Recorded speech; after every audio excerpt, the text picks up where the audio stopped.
Dans la paracha de Noach, la Torah nous raconte qu'il y avait une génération qui ont voulu construire une tour pour arriver jusqu'au ciel.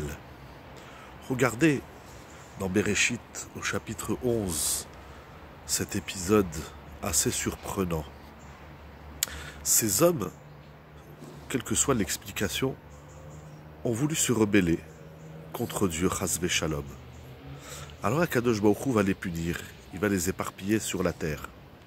Mais quand on regarde bien le verset, au chapitre 11, verset 5, la Torah dit « Vayired Hashem lirot et haïr vet amigdal, asher banu bene Adam ». Dieu est descendu pour voir la ville et la tour que les hommes avaient construit. Le Targum traduit « Vidgale Hashem litpara ». Hashem s'est dévoilé pour les punir, pour les sanctionner. Il y a quelque chose d'incroyable, fait remarquer notre maître Rav Wolbe dans Shiurei Chumash.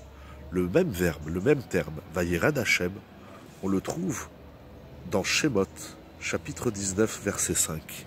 C'est au moment où Akadosh Baruch Hu va se dévoiler au mont Sinaï. Il dit Rav Wolbe, quel que soit l'événement, positif ou négatif, Dieu se dévoile. La question est de savoir comment l'homme va-t-il accueillir ce dévoilement de Dieu. Si l'homme est capable, si l'homme a les moyens, alors de ce dévoilement, il peut remonter très haut, il peut même jusqu'au Har Sinaï et recevoir la Torah. Mais si l'homme n'est pas en mesure, si l'homme est inapte, alors ce dévoilement de Dieu, ce dévoilement d'Akadosh Baruch Hu, se traduira en punition, en destruction, en désolation.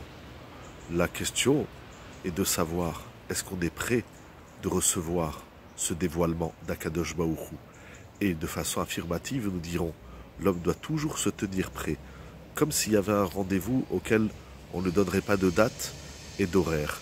Soyons toujours prêts à accueillir le dévoilement d'Akadosh Baruch Hu afin que tout se traduise en positif. Shabbat Shalom.